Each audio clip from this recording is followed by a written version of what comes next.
Sí, los hermanos Cueto, acá los tenemos Ahí en está, pantalla, mirá. junto al actual presidente de Chile, Sebastián Piñera. Estos tres señores se quedaron con la empresa LAN, la convirtieron en LATAM. Le recuerdo a la audiencia que se quedaron durante el gobierno de Augusto Pinochet, la dictadura de Augusto Pinochet. Y estos señores ahora enfrentan una quiebra así en Estados Unidos por 11.000 millones de dólares. Increíblemente, estos señores que son liberales y que están en contra del Estado, ¿saben qué piden? ¿Qué piden? Que el Estado los salve, pero sin ninguna contraprestación. No como en Alemania, que por ejemplo los alemanes se quedaron con Lufthansa, se quedaron con la aerolínea más importante de Alemania, pero le prestaron plata, pero se quedaron con el 25% de las acciones. No, Piñera y los amigos dicen, préstenme la plata. No, tiene que haber un error en No, Chile. No puede haber pasado eso en Chile, tiene que haber un error. No, es así. Pará, esto es lo de menos. Una más cuento, Luis. Sí, seguí nomás todavía. No, una más, una más. Adivinen a quién le pagaron primero en la quiebra de esta empresa. ¿A quién? A los hijos de Piñera. Pará, casi te va. Pará, vamos a presentar a Dina Fellner, que además de ser dirigente de uno de los gremios aeronáuticos, también tiene un importante cargo de representación ante la Federación Internacional de los Trabajadores del Transporte. Dina, ¿qué tal? Buenas noches. Buenas noches, Mauro. Hola a toda la audiencia. Me hacían reír con la caracterización. Son los Vicentín de chilenos. Bueno, pero a ver, más allá de que quiénes son los Cueto, estamos hablando de esto y me gustaría que Autalán nos hiciera una introducción a propósito de lo que ocurrió aquí con la filial de LAN en nuestro país. ¿Qué ocurrió? La cuento en datos, no en opinión. Empezaron el procedimiento de crisis, presentaron 60 carillas. ¿Saben de qué versan todas esas carillas que acá tengo? ¿En qué fundamentan el fracaso global de la TAM? ¿En qué? En los superpoderes del sindicalismo argentino y también en la poca contención de este gobierno.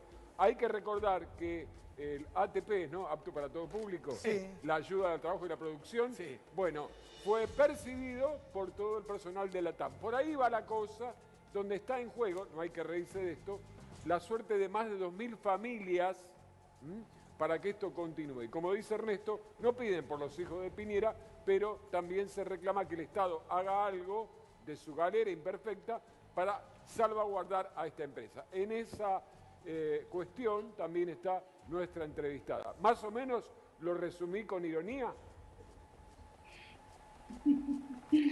Sí, absolutamente. Lo que pasa es que hay que entender también que esto no es un comportamiento nuevo, es un comportamiento que se viene viendo como un patrón y esto es lo que más preocupa, porque a los pocos días, a las menos de una semana de que se declaró la pandemia a nivel global, la empresa ya estaba pidiéndole a los trabajadores que le cedan voluntariamente el 50% de sus salarios en todo el holding. Sí.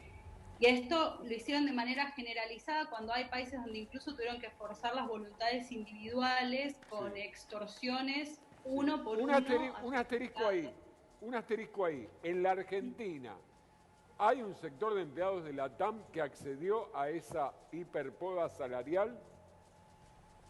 En todos los países, incluida la Argentina, porque por supuesto cuando la empresa lo que hace es decir que si uno no acepta esto, la empresa va a tener que cerrar y nos meten en esa falacia del falso dilema de tener que elegir entre algo horrible y algo espantoso, uno individualmente, y este es el mecanismo que es individual, se ve acorralado, pero además es un mecanismo para eludir las negociaciones colectivas, que es lo que finalmente tuvieron que enfrentar. No son todos los países iguales y en esto sí quiero aclarar que más allá de la caracterización muy didáctica que hicieron al principio de cómo es este grupo económico y cuando era LAN o LAN Chile, la L, la A y la N quería decir líneas aéreas nacionales, por eso tenía la palabra Chile al lado y esto en los últimos minutos de la dictadura fue privatizada y quiero decir que además el ministro de Trabajo que heredó el modelo sindical, entre otras cosas, de la dictadura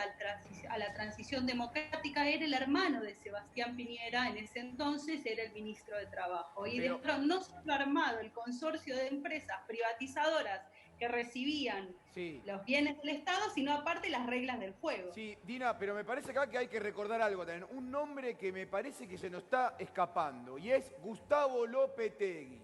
¿Por qué digo esto? Porque el vicejefe de gabinete de Mauricio Macri fue una persona muy importante en la TAM. ¿Es así, Dina?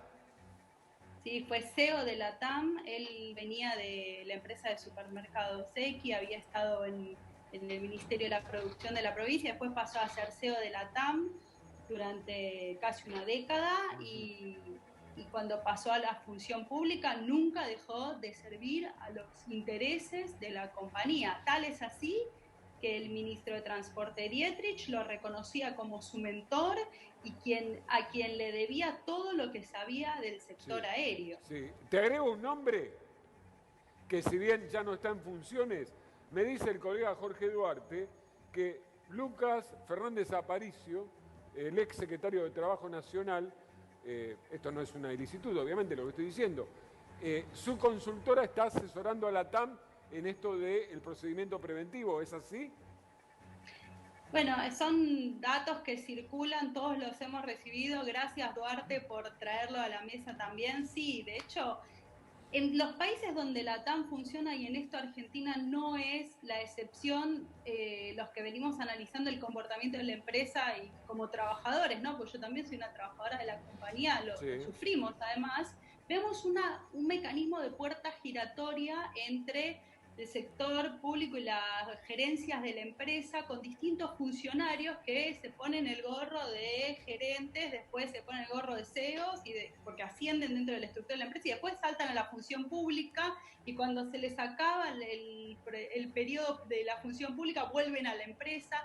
Y esto lo vemos en lo que es la Dirección de Aeronáutica Civil en Chile, la Dirección de Aeronáutica Civil en Perú, y después son gerentes de operaciones o jefes de la empresa en distintos sectores. Y no es, o sea, es muy, digamos, es de dudosa moralidad, porque hay obviamente incompatibilidades, pero lo que vemos también es que es otro de los mecanismos con los cuales este tipo de empresas se hace fuerte. Y en esto quiero contar una pequeña anécdota muy triste y muy vergonzosa para los argentinos, que es parte de la historia de Argentina, y es que en el año 2017 el Departamento de Justicia de Estados Unidos multó a la compañía y fue querellante contra la empresa por un caso de una coima que se pagó en la Argentina para ingresar y que se había triangulado con una consultora de Estados Unidos. Clarísimo. Y que por haber escondido ese pago en los balances tuvieron que pagar una multa que fue de casi 22 millones de dólares. Y eso es parte hoy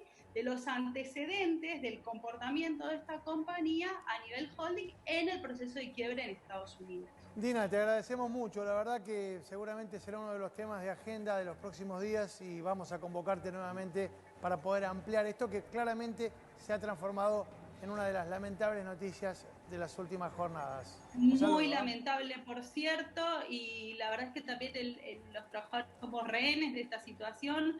Apelamos a que el gobierno realmente entienda la gravedad y que se ponga del lado de las trabajadoras y los trabajadores, como ha mostrado ya que lo viene haciendo. Claro. Obviamente a disposición de ustedes para poder estar informando y mostrando cuál es el verdadero costado de esta empresa. Gracias, Dina. Que tengas buenas noches. Adiós, buenas noches. Y ahora llegó el momento